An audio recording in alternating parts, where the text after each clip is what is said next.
सभी विद्यार्थियों को राधे राधे। आशा है आप सभी कुशल मंगल होंगे। मैं सुप्रिया कश्यप और वरदान एचएस पर आपका स्वागत है। विद्यार्थियों, आपकी क्लास 12th की पॉलिटिकल साइंस की सेकंड बुक का आज 6th चैप्टर स्टार्ट होगा, जिसका नाम है लोकतांत्रिक व्यवस्था का संकट। कौन सा संकट? इमरजेंसी, आपातकाल, जो कि इंदिरा गांधी जी के द्वारा लगाई गई थी। इस पूरे चैप्टर में आप उसकी विस्तृत रूप से चर्चा करेंगे। तो आइए अब बिना समय के बर्बादी करते हुए वीडियो को स्टार्ट करते हैं।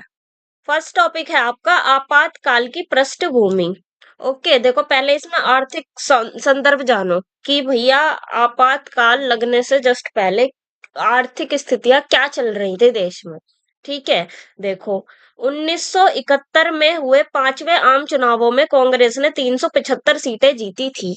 ठीक है, पिछले चैप्टर के ही लास्ट पार्ट में मैंने आपको बताया था कि जो हमारे चुनाव होने थे, पांचवें आम चुनाव हमारे देश के, जो कि कायदे से होने तो 1972 में थे, लेकिन श्रीमती इंदिरा गांधी ने हमारे देश की चौथी लोकसभा को खंड कर दिया था। ठीक है, भंग कर दिया था उसको, जिस कारण से पांचवें आम चुनाव समय से पूर्व करवाने पड़े, समय से पहले करवाने पड़े। ठीक है, और उसमें जो है कांग्रेस ने सीपीआई के साथ मिलकर के चुनाव लड़ा था और कुल 375 सीटें प्राप्त की थी।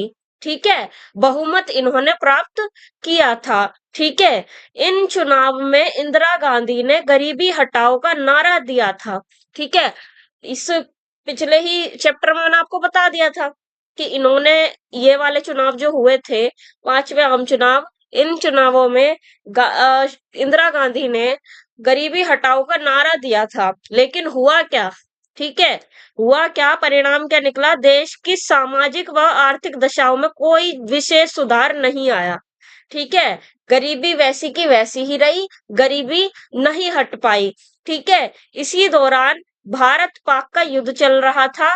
ठीक है, वही वाला युद्ध जो कि बांग्लादेश से रिलेटेड था। ठीक है, बांग्लादेश के लिए जो युद्ध हुआ था वो वाला युद्ध चल रहा था 1971 का। ठीक है, 80 लाख शरणार्थियों ने भारत में शरण ली।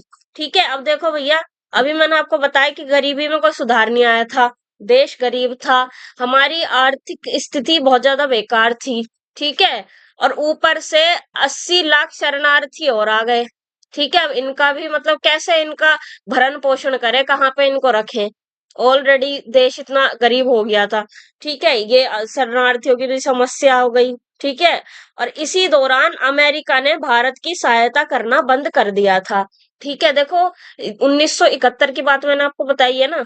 ठीक है, तो उस समय शीत युद्ध चल रहा था विश्व राजनीति में, ये बात आप अच्छे से जानते हैं। ठीक है, फर्स्ट बुक में ये पढ़ा था। ओके, शीत युद्ध चल किसके मध्य रहा था? अमेरिका और सोवियत संघ के मध्य। भारत ने गुटनिरपेक्षता की नीति को अपनाया था। ना तो भारत अमेरिका के पक्ष में था और ना ही भारत सोवियत संघ के पक्ष में था। लेकिन पाकिस्तान ने बाद में क्या किया? अमेरिका से संधि कर ली। ठीक है, वो अमेरिका के पक्ष में चला गया। तो भाई जब भारत ने देखा कि ये तो अमेरिका के पक्ष में और अमेरिका काफी पावरफुल है, ठीक है, तो भारत ने उस समय सोवियत संघ के साथ संधि कर ली। ठीक है, तो भैया अमेरिका चिढ़ गया, अमेरिका भारत की सहायता नहीं कर रहा था। ठीक है, गुटनिरपेक्षता वाली बात से भी चिढ़ गया था और फिर जो सोवियत संघ से संधि कर ली थी इस बात से भी चिढ़ गया था। ओके, तेल की कीमतों में भारी वृद्धि हो गई थी तथा घरेलू सामान की कीमतों में भी 23 से 30% वृद्धि हो गई थी। ठीक है, जो तेल ऑयल, ठीक है, उसमें जो है भारी वृद्धि हो गई थी उसके प्राइस में। और जो घरेलू रोजमर्रा का हमारा सामान होता है, आटा दाल चावल वगैरह, ये सब, इनमें भी 23 से 30% तक की वृद्धि हो गई थी। मीन्स 1 रुपए की जो चीज आ रही थी वो 30 रुपए की हो गई थी। और मैंने आपको बताया कि देश गरीब था। ठीक है, देश की जनता गरीब थी, तो भैया गरीब जनता इतनी ज्यादा महंगाई कैसे झेले? ठीक है, तो महंगाई की प्रॉब्लम भी थी। इसी समय बेरोजगारी, गरीबी तथा औद्योगिक विकास की दर बहुत कम हो गई थी। ठीक है, बेरोजगारी पीक पर थी, गरीबी मैंने आपको बता ही दिया, जनता गरीब हो गई थी। ठीक है, औद्योगिक विकास रुक सा गया था, एकदम थम सा गया था। ठीक है, इसी दौरान मानसून असफल हो गया था, अर्थात अकाल पड़ गया था। ठीक है, बारिश नहीं आई थी, फसल बर्बाद हो गई थी, सूखा पड़ गया था। ठीक है, अब मीन्स अकाल पड़ गया था इसी समय। देखो अब सारी विपदा, इतनी सारी विपदा एक ही साथ भारत पर आन पड़ी। ठीक है, तब सरकार ने खर्चे को कम करने के लिए सरकारी कर्मचारियों का वेतन रोक लिया। ठीक है, जो भाई गवर्नमेंट अधिकारी जो थे, ठीक है, कर्मचारी जो थे जितने भी, उनकी सबकी सैलरी रोक ली खर्चे को कम करने के लिए। ठीक है, अब भाई सैलरी रोक ली तो इससे वो हो गए नाराज। ठीक है, सिंपल सी बात है, सैलरी रोकोगे तो वो नाराज होंगे, उन्हें भी तो अपने परिवार का पालन पोषण करना है। ओके, इसका फायदा गैर कांग्रेसी विपक्षी पार्टियों ने उठाया और सरकार का विरोध किया। ठीक है, ये जो सिचुएशन चल रही थी सारी, इस सिचुएशन का फायदा उठाया विपक्षी पार्टियों ने और जम करके सरकार का विरोध किया कि देखो ये सत्ता में आए हैं और इनके नेतृत्व में देश में क्या क्या हो रहा है। ठीक है, गरीबी बढ़ी हुई है, बेरोजगारी बढ़ी हुई है, औद्योगिक विकास नहीं हो रहा है, सरकारी कर्मचारियों का सैलरी रोक दी है, अकाल पड़ गया है। ठीक है, ये सब इन्होंने, विपक्षी पार्टियों ने विरोध किया सरकार का। ठीक है, इंदिरा गांधी सरकार का विरोध किया विपक्षी पार्टियों ने। ठीक है, और देखो सबसे पहले विरोध करने कौन आया। ठीक है, सबसे पहले मैदान में विरोध करने आया मार्क्सवादी, लेनिनवादी, या फिर कह लो माओवादी, नक्सलवादी, ये सबसे पहले विरोध करने आए। ठीक है, इंदिरा गांधी सरकार का सबसे पहले मैदान में विरोध करने आए ये लोग, मार्क्सवादी, लेनिनवादी। ठीक है, माओवादी, नक्सलवादी। मार्क्सवादी जो कार्ल मार्क्स की विचारधारा को फॉलो करते हैं, लेनिनवादी जो लेनिन की विचारधारा को फॉलो करते हैं, माओवादी जो माओ से तुंग की विचारधारा को फॉलो करते हैं। ठीक है, नक्सलवादी, ये अभी आपको नेक्स्ट स्लाइड में पता चल जाएगा नक्सलवादी कौन थे। ठीक है, नक्सलवादी थे पश्चिम बंगाल में। ठीक है, पश्चिम बंगाल में थे ये। ठीक है, ये सब जो मैंने आपको बताया ना, मार्क्सवादी, लेनिनवादी, माओवादी, नक्सलवादी, इनकी विचारधारा सेम सेम ही होती है। ये कम्युनिस्ट विचारधारा के लोग होते हैं, लेफ्ट लेफ्ट विंग के ये लोग होते हैं। ठीक है, लेफ्टिस्ट ये होते हैं।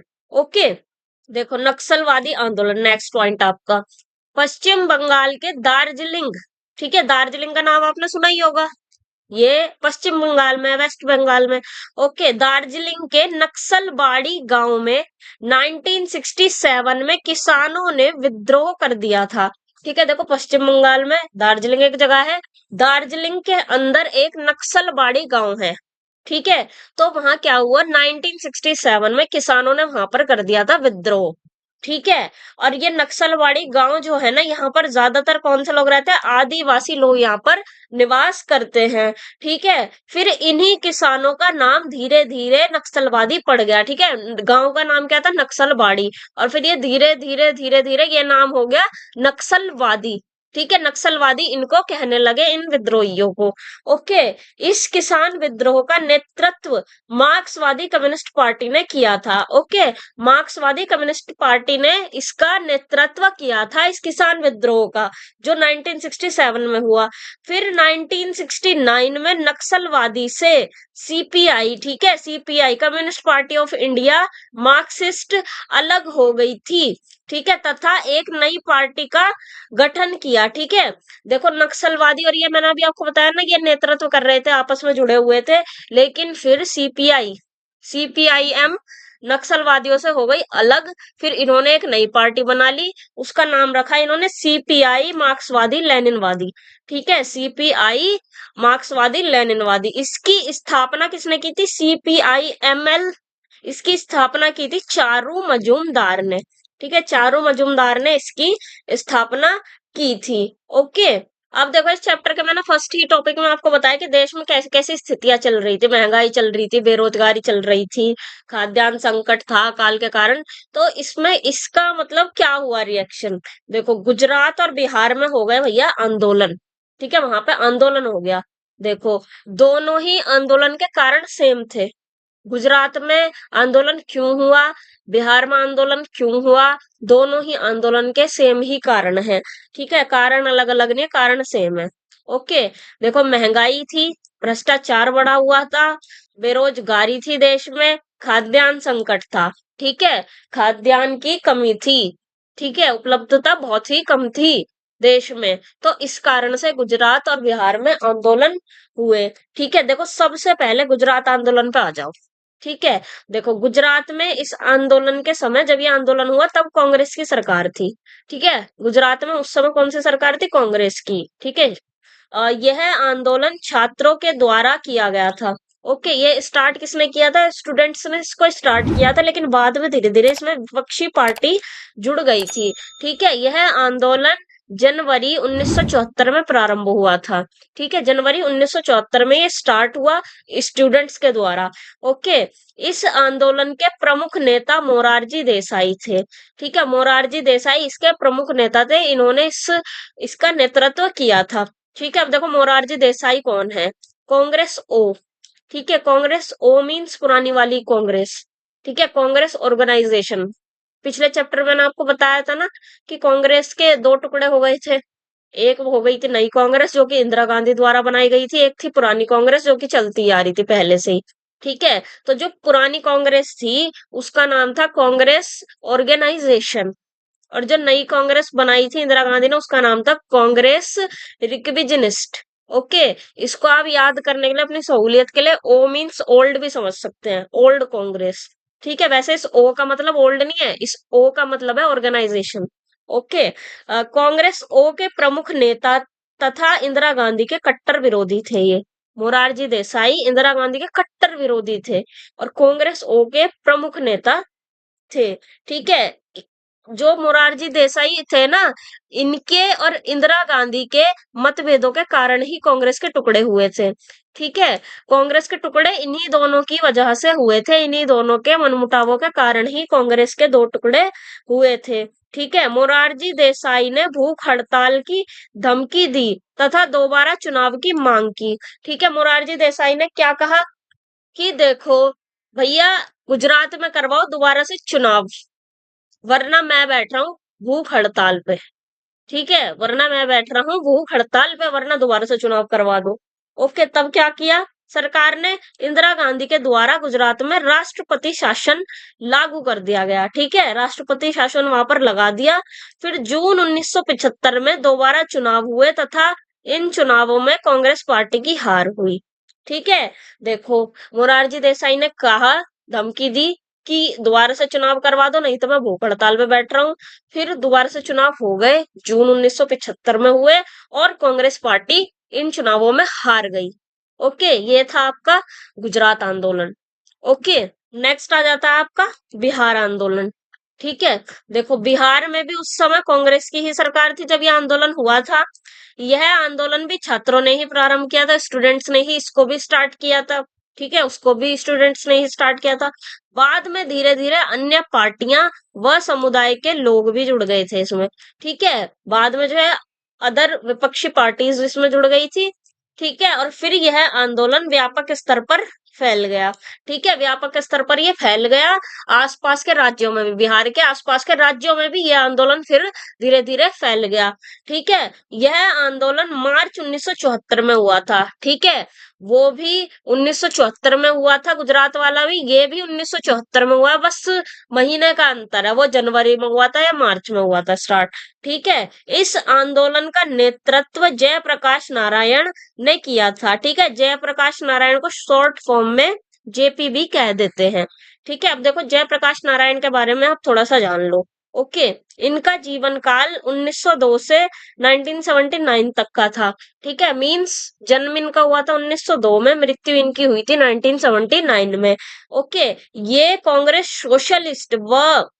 सोशलिस्ट पार्टी के महासचिव थे, ठीक है। दो पार्टी के महासचिव थे, एक तो कांग्रेस सोशलिस्ट और दूसरी सोशलिस्ट पार्टी, ठीक है। 1955 में इन्होंने सक्रिय राजनीति छोड़ दी थी, मतलब कि इन्होंने पॉलिटिक्स में डायरेक्टली इन्वॉल्व होना छोड़ दिया था, ठीक है। इनडायरेक्टली ये फिर इन्वॉल्व होते थे 1955 से, ठीक है। ये बिहार के आंदोलन के नेता थे, ठीक है। इन्होंने इसका नेतृत्व किया था बिहार आंदोलन का। इन्होंने चंबल के डाकुओं से आत्मसमर्पण करवाया था, ठीक है। चंबल के जो डाकू थे उनसे सरेंडर इन्होंने ही करवाया। तब आप देख सकते हैं कि ये कितने पावरफुल नेता, पावरफुल लीडर ये होंगे। ठीक है, ये एक बहुत ही अच्छे व समाज सेवी नेता थे। भारत छोड़ो आंदोलन में भी इन्होंने भाग लिया था। ठीक है, इन्होंने नेतृत्व देने के लिए यह शर्त रखी थी कि आंदोलन अहिंसक रहेगा। ठीक है, देखो क्या हुआ था कि जो लोग थे इस आंदोलन में शामिल, उन्होंने कहा जेपी को कि आप प्लीज हमारे आंदोलन का नेतृत्व कर लीजिए। ठीक है, तो इन्होंने कहा कि ठीक है, मैं नेतृत्व तो कर लूंगा, लेकिन मेरी एक शर्त है। इन्होंने कहा कि आंदोलन जो है पूर्ण रूप से अहिंसक होएगा, कोई भी मारकाट नहीं होएगी, कोई भी जो है दंगा नहीं होगा। ओके, बिल्कुल अहिंसक ये आंदोलन होना चाहिए, तब मैं नेतृत्व करूंगा। तो छात्रों ने ये शर्त इनकी मान ली। छात्रों ने कहा कि हाँ जी ठीक है, हम ऐसा ही करेंगे जैसा आप कह रहे हैं। ठीक है, बिहार में बंद, घेराव, हड़ताल व धरना प्रदर्शन जैसी गतिविधियां प्रारंभ हो गई। ठीक है, बंद लगा दिया गया, ठीक है, घेराव कर लिया गया, हड़ताल हो रही है, वहां पे धरना प्रदर्शन हो रहे हैं। इस प्रकार की बिहार में एक्टिविटीज होने लगी। ठीक है, इस आंदोलन के दौरान जयप्रकाश नारायण ने संपूर्ण क्रांति का नारा दिया था। ठीक है, संपूर्ण क्रांति का इन्होंने नारा दिया जेपी ने। ठीक है, सरकार से इस्तीफे की मांग की गई, लेकिन सरकार ने इस्तीफा देने से मना कर दिया। ठीक है, सरकार को बोला कि आप रिजाइन दीजिए, लेकिन सरकार ने यह मांग मना कर दी कि नहीं, हम नहीं देंगे रिजाइन। ओके, इसी दौरान, ठीक है, इसी दौरान जॉर्ज फर्नांडिस के नेतृत्व में 1974 में रेल हड़ताल प्रारंभ हो गई। ठीक है, जो कि लगभग 20 दिनों तक चली थी। ठीक है, इसी दौरान बिहार आंदोलन के ही टाइम के दौरान 1974 में ही रेल हड़ताल प्रारंभ हो गई थी, जो कि 20 दिनों तक चली थी, और ये पूरे भारत में हुई थी। ठीक है, अब आप अंदाजा लगा सकते हैं मतलब कितनी बड़ी ये, कितना बड़े लेवल की हड़ताल थी। ठीक है, फिर 1975 में जेपी के नेतृत्व में दिल्ली में संसद मार्च निकाला गया। ठीक है, जेपी के ही नेतृत्व में दिल्ली में संसद मार्च निकाला गया, तथा यह रैली उस समय तक की, ठीक है, 1975 तक के समय की सबसे बड़ी ये रैली थी। ठीक है, इससे इंदिरा भी घबरा गई थी। ठीक है, इंदिरा भी इस रैली से घबरा गई थी। ओके, कि कहीं ये मेरा तख्ता पलट ना कर दे। ओके, इसी दौरान कांग्रेस के अध्यक्ष डी के बरुआ द्वारा एक नारा दिया गया था। ठीक है, जो कांग्रेस के अध्यक्ष थे, उन्होंने एक नारा दिया था कि Indira is India, India is Indira. Means Indira he India है, इंडिया ही इंदिरा है। ठीक है, फिर क्या हुआ इसके बाद? इसी दौरान 1975 में इंदिरा गांधी ने भारत में आपातकाल की घोषणा कर दी, भारत में आपातकाल को लागू कर दिया। ठीक है, आज के पार्ट में केवल इतना ही, आगे का हम नेक्स्ट पार्ट में देखेंगे। अगर आपको इसमें कोई भी डाउट्स रह गए हो तो आप अभी कमेंट सेक्शन के माध्यम से पूछ सकते हैं, या फिर बाद में भी आप तसल्ली से मुझसे सोशल मीडिया पर कांटेक्ट करके बेझिझक पूछ सकते हैं। आपका डाउट एकदम क्लियर करवा दिया जाएगा। ओके, अगर आपको ये वीडियो पसंद आई हो तो इसको लाइक कीजिए, कमेंट सेक्शन में अपना रिव्यू दीजिए, अपने दोस्तों के साथ इसको शेयर कीजिए, और वरदान एचएस को जरूर जरूर सब्सक्राइब करें, और बेल आइकन को भी आज से प्रेस कर लें, ताकि वीडियो का नोटिफिकेशन सबसे पहले आपको मिल सके। और आप हमें टेलीग्राम, व्हाट्सएप और इंस्टाग्राम पर भी ज्वाइन कर सकते हैं। इसके नोट्स आपको टेलीग्राम पर प्रोवाइड करवा दिए जाएंगे पीडीएफ की फॉर्म में। ये हमारा सोशल मीडिया हैंडल है, वैसे इसका लिंक आपको डिस्क्रिप्शन में भी मिल जाएगा। तो मिलते हैं इस चैप्टर के नेक्स्ट पार्ट में। तब तक के लिए स्वस्थ रहिए, पढ़ते रहिए। जय हिंद, जय भारत, राधे राधे।